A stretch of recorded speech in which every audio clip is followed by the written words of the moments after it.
So last Sunday we had Gospel of Mark, chapter 8, verses 27 to the end.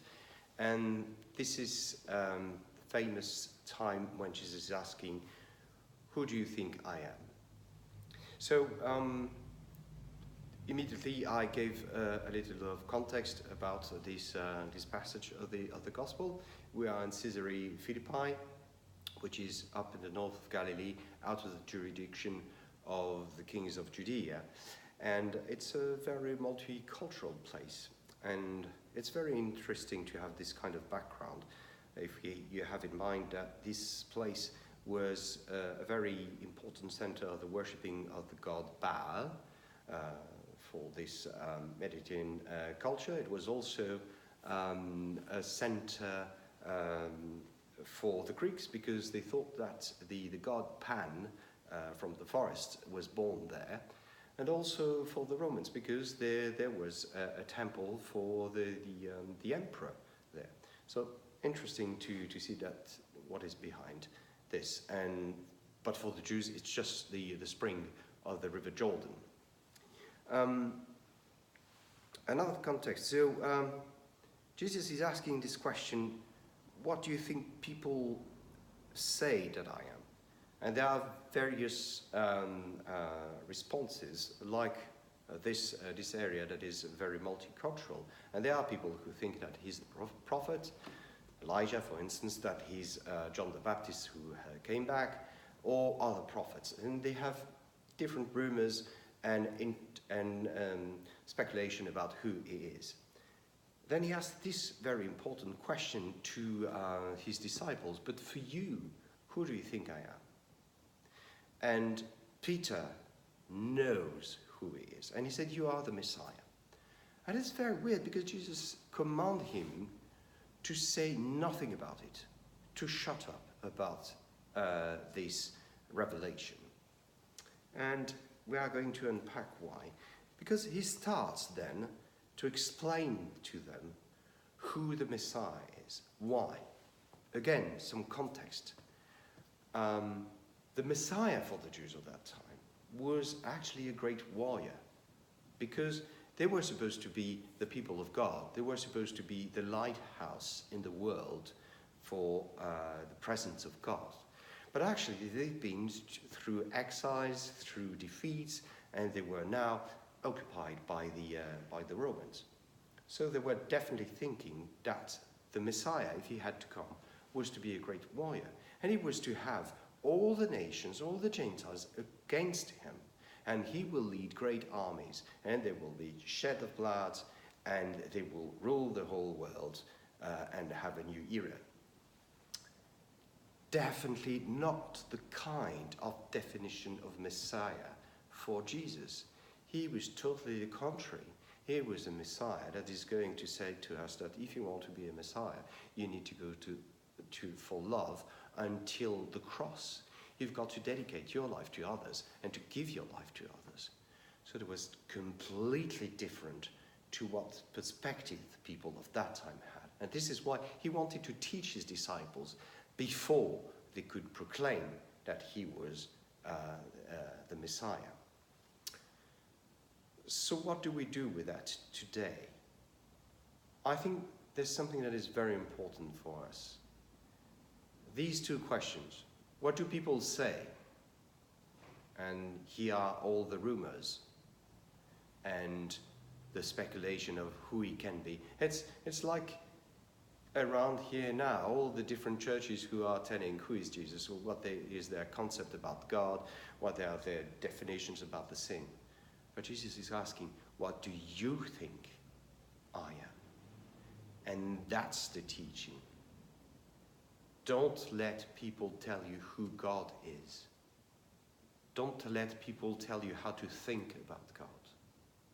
Don't let people dictate you how to believe. Because God is not a concept. God is. And God is a relationship. It's you to have this relationship through the scriptures, through the teaching. Amen. Frères et sœurs dans le Christ, donc nous avons eu dimanche dernier, cet évangile de Marc, chapitre 8, versets 27 jusqu'à la fin. Donc c'est un passage très intéressant parce que c'est là où Christ pose la question « Que disent les gens de moi ?» d'abord. Et après, il pose la question à Pierre « Et toi, qu'est-ce que tu penses de moi ?» Alors, j'ai donné comme d'habitude un peu de contexte à ce passage. La première chose qui est intéressante à voir, c'est qu'on est à Césarée Philippi. Césarée Philippi, ce n'est pas anodin, parce que nous sommes tout au nord de la Galilée, en dehors de la juridiction d'Hérode, et c'est très multiculturel. Et par exemple, ce qu'il faut avoir en tête, c'est que Césarée Philippi était un centre de vénération du dieu Baal, pour lequel on faisait des sacrifices humains. C'était pour les Grecs un des lieux où était né Pan, le dieu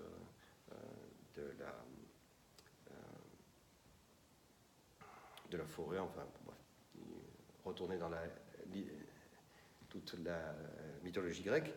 Et c'était aussi pour les Romains un lieu de pèlerinage parce qu'il y avait un temple pour l'empereur romain, puisque l'empereur était considéré comme un dieu. Pour les Juifs, c'était simplement la source de la rivière du Jourdain. Bien. Qu'est-ce que demande Christ, en fait? Il demande, que disent les gens? Qui suis-je? Et donc ses disciples lui disent toutes les rumeurs qu'il y a, que c'est un prophète qui est revenu, que c'est Élie lui-même, que c'est Jean-Baptiste qui est revenu des morts, enfin tout un tas de spéculations sur qui il peut être. Et c'est là qu'il pose la question, mais pour vous, qui je suis? Et Pierre lui dit, mais tu es le Messie. Et quelque chose de très bizarre arrive. Jésus lui dit, tais-toi, n'en dis rien à personne. Pourquoi? Et on va essayer de décortiquer pourquoi cela. Quelle est la conception du Messie pour les Juifs de l'époque?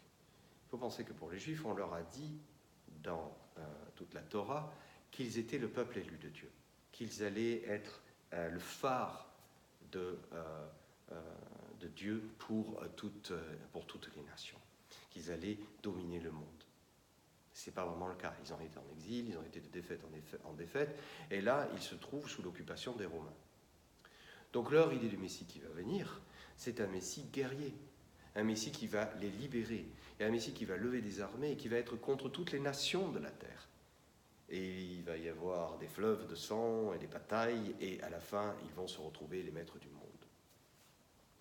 Rien à voir avec ce que pense Jésus de ce que c'est un Messie. Et c'est donc là que Jésus va enseigner à ses disciples qu'est-ce que c'est qu'être vraiment le Messie. Être vraiment le Messie, c'est vraiment aimer l'humanité jusqu'au bout et jusqu'à la croix. Donc il y a besoin de tout cela avant qu'il puisse proclamer qu'il est le Messie. Parce qu'il est nécessaire pour ses disciples de savoir exactement qu'est-ce que c'est que le Messie.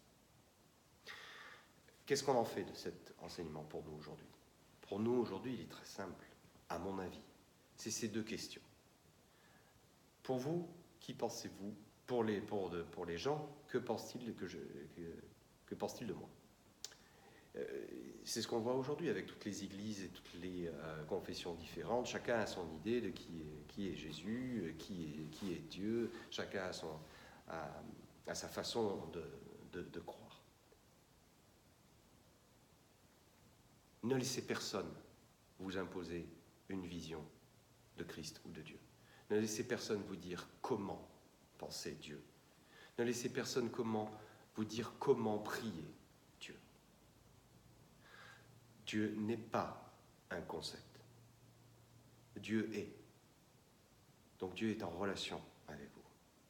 Ayez une relation avec Dieu à travers les Écritures pour qu'il puisse vous poser la question, pour vous, qui suis-je? Amen.